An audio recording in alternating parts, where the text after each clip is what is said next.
Hello everyone, this is Amal Roy and welcome to yet another episode of Soccer Stories. In today's episode, we'll be talking about the very first World Cup held in 1930 in Uruguay.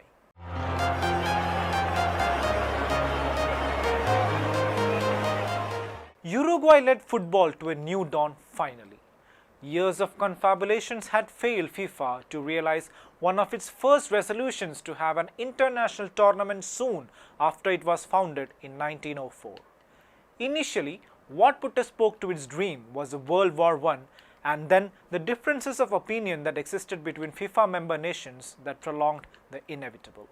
However, a definite momentum towards the cause was gained as the Frenchman Jules Rimet was elected the third president of FIFA in 1921. Rimet was enthusiastic right from the start of his long tenure to help FIFA charter into new territories. He was not unduly worried by the stubbornness of his countrymen and International Olympic Committee president Baron Pierre de Coubertin to not have a separate tournament outside of the quadrennial extravaganza. Nor did the hurdles created by some of the member nations deter him, even when England and other home associations thought it fit to skip the event altogether. Rimet indeed was a man on a mission, and as he worked relentlessly, nothing could stop him. With Uruguay turning to be a powerful ally, Rimet and FIFA had a lot to celebrate on July 13, 1930. However, it was a humble start as only 13 nations were in attendance in Montevideo when the inaugural World Cup was kicked off. Unlike today, there were no qualifiers. The thin field was mostly on account of the fear of the European teams to undertake the long sea voyage to Uruguay and the huge costs involved. Further, most of the European players themselves were reluctant to take part, fearing that their long absence from work back home would cost them their livelihood. It was a royal intervention which ensured the participation of Romania, one of the 4 European teams to eventually take part. In fact, records suggest that the newly crowned King Carol II himself took the lead to select the Romanian squad. Belgium took part mostly due to the bulldozing tactics employed by the then FIFA Vice President Rodolphe Seelreyers, while Rimet kept his word to bring in the French, though without the service of the star defender Manuel Anatol and head coach Gaston Borria. Yugoslavia completed the European lineup and all the 4 teams sailed together to Uruguay. Not a typical setting for the World Cup though, the event was gone through smoothly. The participating teams were divided into 4 pools for the group stage, with each topper guaranteed a place in the semi-finals.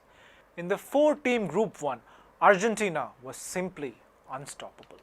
Before emerging winner with an all-win record and Guillermo Stable, who in the end would end up with the golden boot firing on all cylinders. The Argentinians won against Mexico 6-3 and Chile 3-1 quite convincingly after getting France 1-0 in its first match. Yugoslavia gave a good account of itself in Group 2 and what came as a major upset was its stunning 2-1 win over Brazil before progressing with an easy 4-0 victory over Bolivia. Group 3 perhaps proceeded on expected lines as host Uruguay stormed into the round of last 4, taking Peru and Romania in its stride. The United States took the last available slot in the semi-finals, blanking Belgium and Paraguay by an identical margin of 3 goals. The latter match also witnessed the first ever hat-trick in the World Cup through Bert Petenude. The latter match also witnessed the first ever hat-trick in the World Cup through Bert Petenaud, who scored all 3 in the American win. Both the semi-finals proved to be one-sided affairs as Uruguayans blitzed their way past Yugoslavia handsomely at 6-1, while Argentina again was on fire before opening the exit door for the Americans with a similar scoreline. The stage was thus set for the first ever World Cup final. Uruguay had a public holiday, a rare one in the history of the World Cup, on July 30, 1930. And this led to a record 70,000 boisterous fans filling up the stands of the unfinished Estadio Centenario. True, the home team had a great opening, getting into the lead in the 12th minute, but from then on, it was pushed itself back into the wall through the remaining period of the first half. the two-time Olympic champion of 1924 and 1928, down 1-2, came back roaring in the second and, much to the delight of its fans, engraved its name in the World Cup with a 4-2 win in the end. Montevideo was lit up with fireworks as the Uruguayans celebrated the momentous win. The fun and frolic of the celebrating Uruguayans was indeed a boost to FIFA itself, as it stood vindicated for going ahead with the tournament against all odds. The new chapter written that day was indeed the foundation stone of what inarguably has become one of the greatest sporting festivals on planet Earth since then. And as he stood aside to let the happy Uruguayans continue with their celebrations, Jules Rimet himself had every reason to beam with pride. With this, we conclude today's episode. Stay tuned to Striking Seconds for more soccer stories. Hasta la vista.